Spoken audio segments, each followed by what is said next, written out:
Hi, this is Patricia Stepler with Your Inside Power.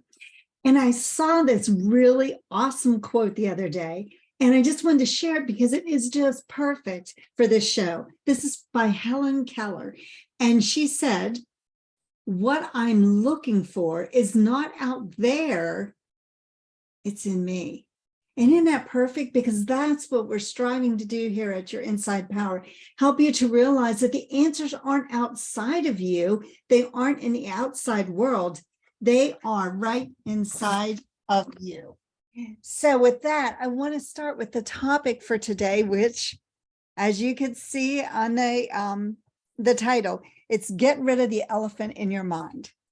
Now, see the beautiful elephants I have behind me in this picture. My granddaughter loves elephants, which is why I picked this picture out and have it hanging there.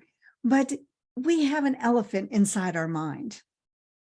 And last year, my daughter and my granddaughter and I went to the John Ringling Museum down in Florida. And one of the stories we heard was that, when they were trying to train an elephant to stay there, they would chain the elephant.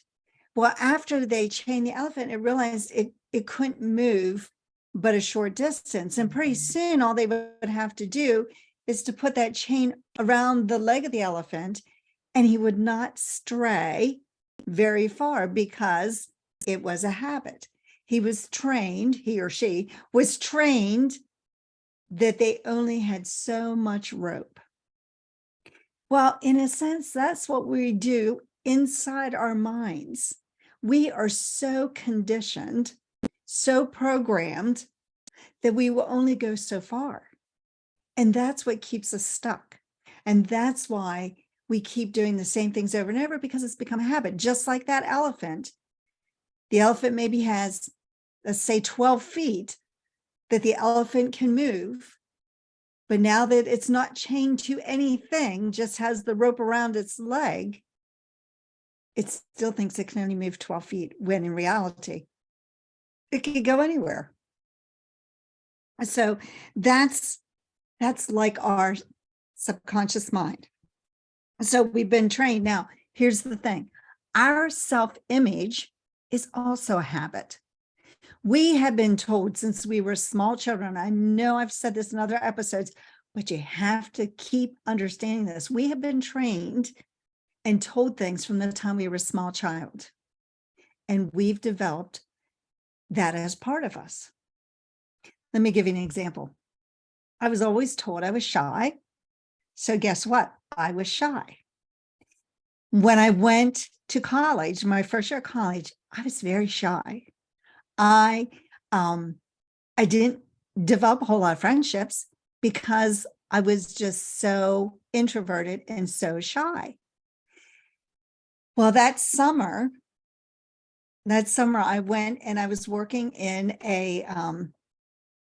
like an ice cream shop. They had food and ice cream. And so I was working there. Well, I had to overcome that and talk to people. And I talk to people and get their orders and take care of them and, just be very friendly and outgoing. So then that next fall, when I went back to college, my roommate, who I had for one semester in my freshman year, she became my roommate pretty much the rest of the school. And her mom thought I was on drugs or something because my personality changed so much. When in reality, what had changed was me.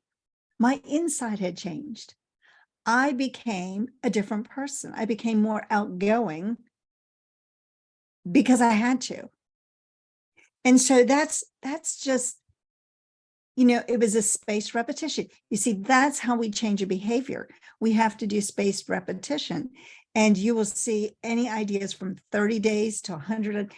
I know if you check some back episodes, I told the story about the astronauts and how they wore concave glasses, and they had to wear these, which flipped everything upside down and backwards.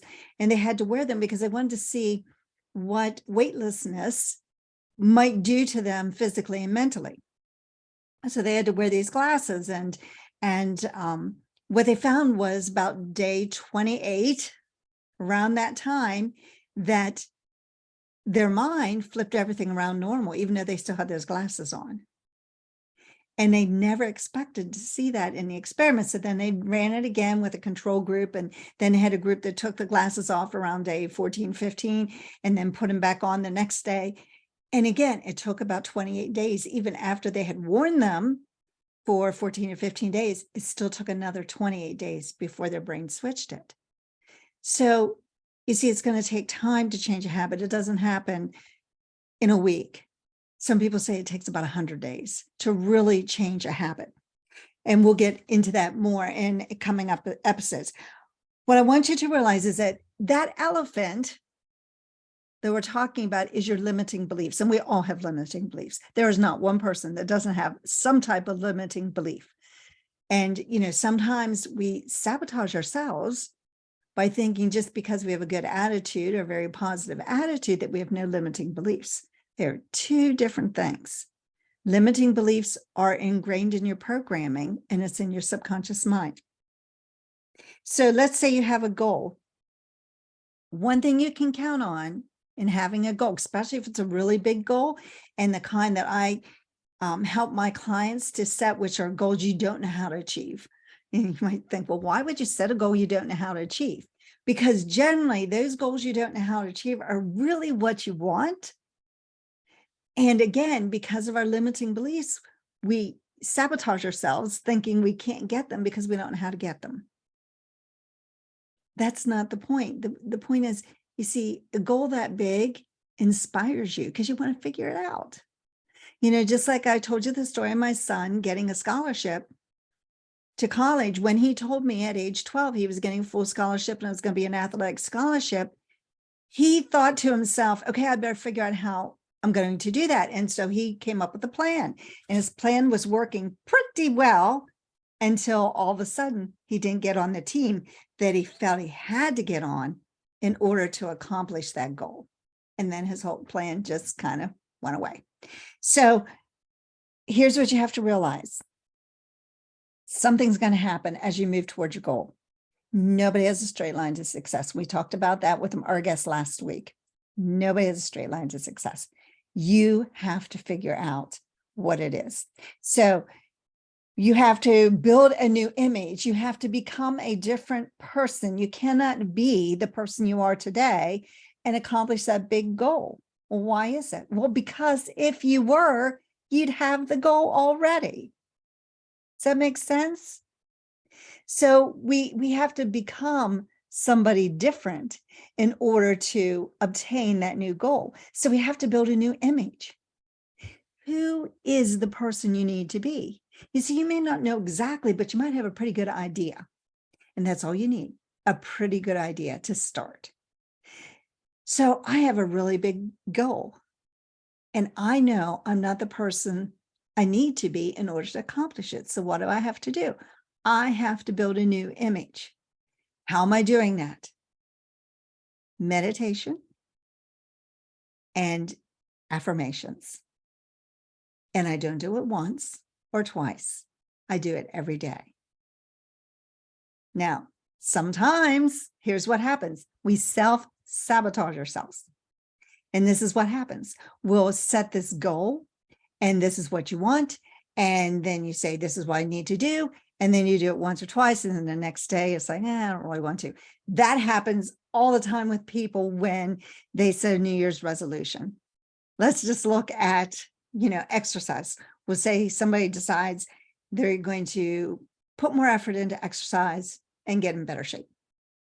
So maybe January 1st, they set that New Year's resolution. January 2nd, they go to a facility and they sign up to exercise. And maybe for that first month, they go in every day because that's the goal they set. And they're starting to see a little improvement. And then one day they wake up like, oh, I don't really feel like going to exercise. And then the next day, yeah, I think I'll wait. I'll wait until the next day. And then they start to break that habit that they had started. And that's what we often do. We sabotage ourselves because we We think it's not making the progress it should. We decide maybe, I'm just too tired today.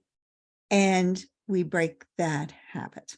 And then we fall back on what we have. Why do we do that? Because the elephant's pulling us back. Just like that elephant won't move forward.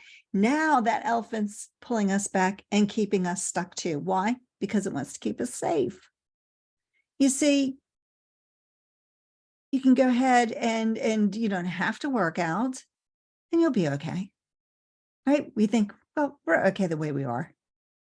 Do I really want to waste my time? Do I really feel like getting out of bed? Do I really, want to do this, that, or the other thing? And so that elephant pulls us right back. And we have set ourselves up for failure when we do that because of limiting beliefs and the paradigms or the habits that we have. And we set ourselves up for failure. And you can probably look back in times in your life when you absolutely set yourself up for failure, even though consciously, this is what I want to do. Subconsciously, you're setting yourself up for failure. So what we have to do is we have to get excited. We have to stay excited and stay motivated with what it is we want. We know what we need to do. It doesn't mean we're going to do it because of that elephant. The elephant is saying, I want to keep you safe. You don't have to work an extra hour. You don't have to put this much effort into it. You rather do, watch a TV show than read a book that you need to do. You maybe you have to talk to a client, but you don't really want to talk to them because you're afraid that they're going to say no. So you find another way to avoid it. And what we sometimes do in sabotaging ourselves is we will become busy doing trivial things rather than doing the actions we know we should do. Why is that?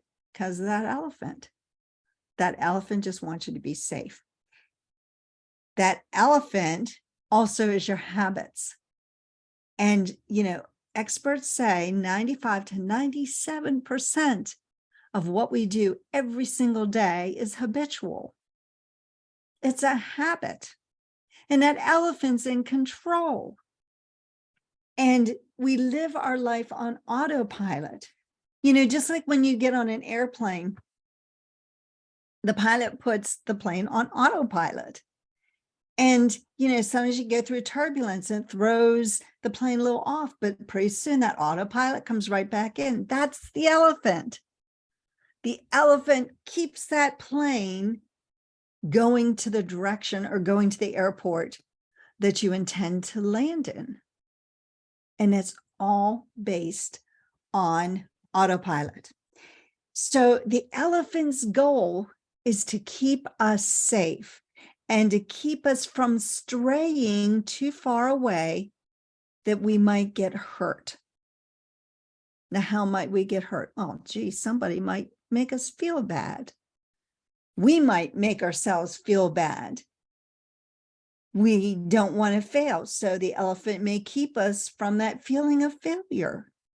And it keeps us getting the same results. That's the problem.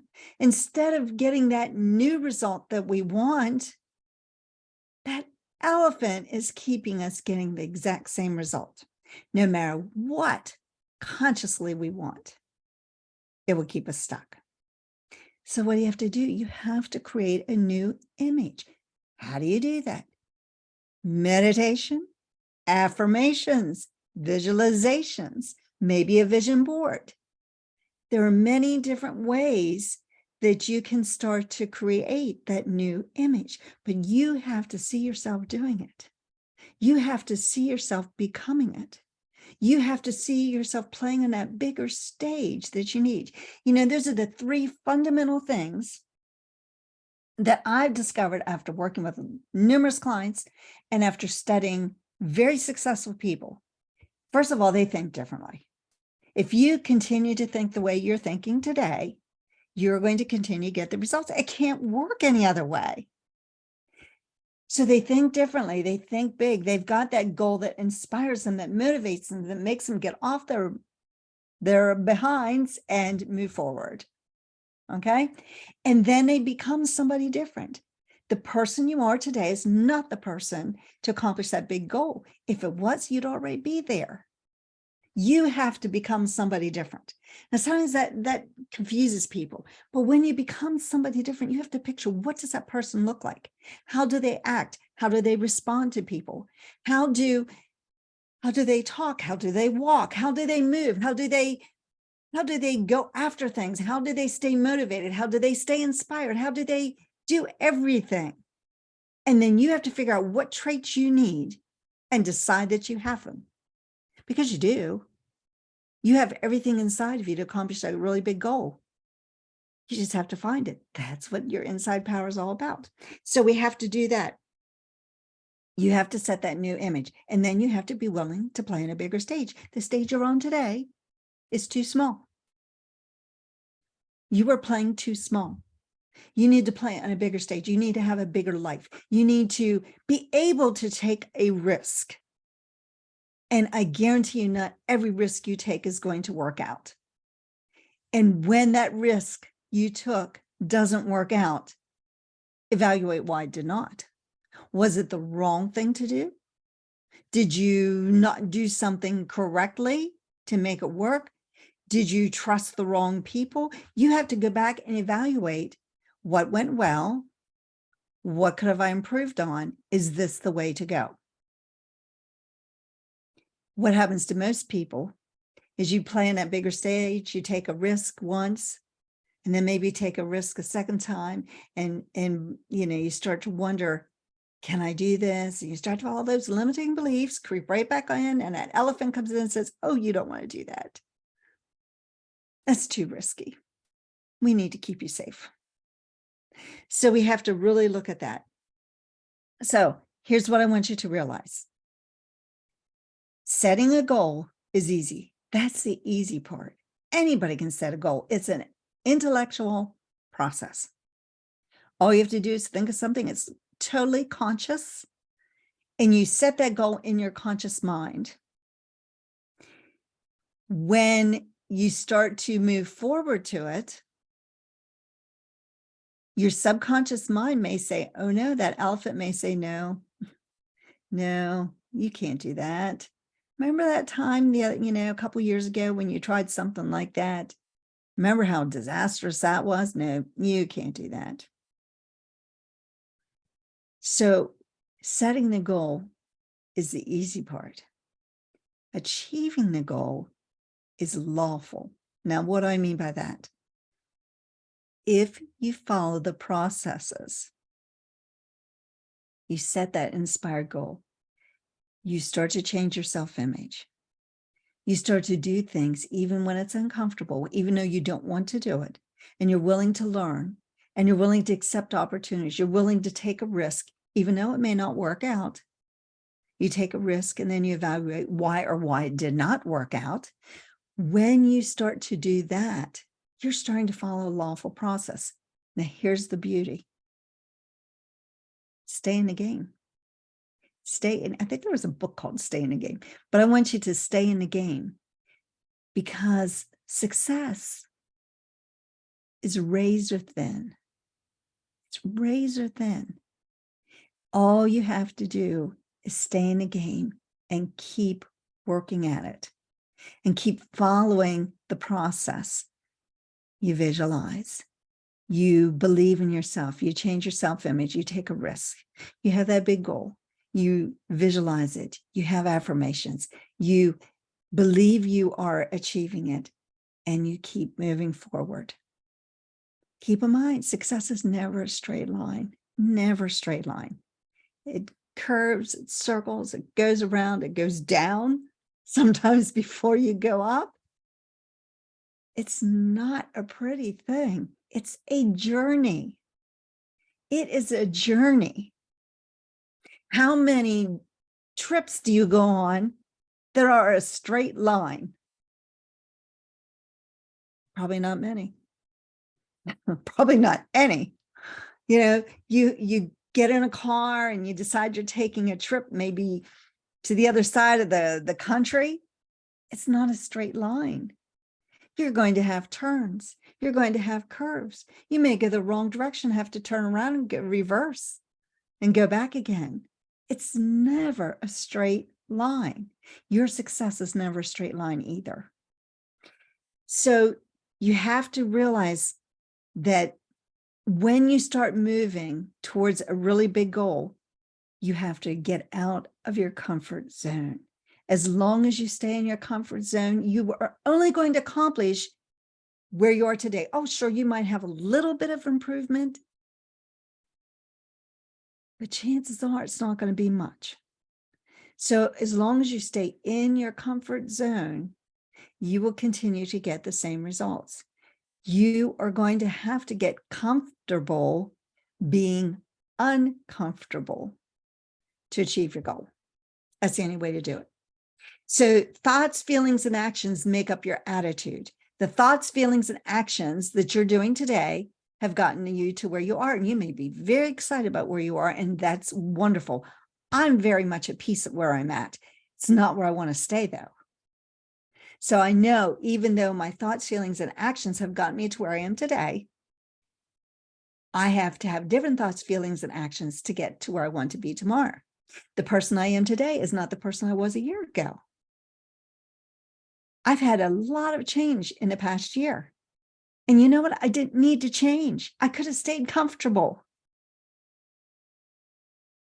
We don't need to change, but inside of us, there's this desire to do something different or to improve ourselves. And here's what I think. And this is from watching my parents, getting older and, what happened in their lives. When we stop changing or feel it's too uncomfortable, tends to be when our lives start to fall apart. And I know, for one, I want to keep learning as much as I can. Having had a mother who went through dementia, I want to keep learning and try to prevent. You see, as you keep building your mind, you're producing more brain passages. And the more you can do, your mind keeps expanding. The last thing I want to do is to keep my mind from expanding, because I don't want to have that dementia happen to me if I can prevent it. My dad had depression, and that pretty much is, well, he did not die of depression. It led on to his physical problems for sure. So I want to keep my mind clear and excited, because I don't want to have that happen to me either. So sometimes we have to realize that we have to change and become uncomfortable and become comfortable being uncomfortable, so that we can continue to improve our lives. So the new thoughts, the new feelings produce the new outcomes, which is what you want, right? So we have to get rid of that fear. We have to get rid of the status quo of who we are. And when we can do that, then we can create the life that we want. Now, I just want to tell you about a few things. I did offer to chat with you. So if this is making sense to you, or you feel like you're stuck and it's time for you to up your game so that you too can have a different life and go after the desires that you want. You see, it's a process. It's a lawful process. Achieving a goal is a lawful process. It's not just a matter of setting a goal. And if you're frustrated because, like me, maybe you've set numerous goals in the past that did not happen, and it becomes very frustrating. And so you have to figure out how to change what's in here to change your results, because it's all about your mindset. So often we think, just like Helen Keller said, what was her quote? She said, what I'm looking for is not out there, it's inside. It's inside me. And so often we think that it's the outside world, that when this happens or that happens, or, something happens outside of us, then our lives will change. And that's not the case. The change comes from inside. And you want to speed things up, you change inside. And you start working on you. And when you start working on you, then things will start to change. So I want you to know I'm having time in my schedule that we can chat, and then we can see what avenue you want to go. I have coaching programs. I work with people year long. I work with people for like 6 months. For coaches, I have a program where I help you to get everything set up so that you can market yourself. That's more like a 3-month program. And in the next couple of weeks, I'm going to be starting a membership program. So that's also an opportunity at a very low cost level to get into my group and to find a way to move forward that way. So those are some options for you. But the first thing you need to do is just schedule a time that we can chat, and we'll take it from there. So remember, as Helen Keller said, what I'm looking for is not out there. It is in me. And that's what your inside power is all about, finding those powers inside of you to change your outside. It's Patricia Stepler. Make it a great day.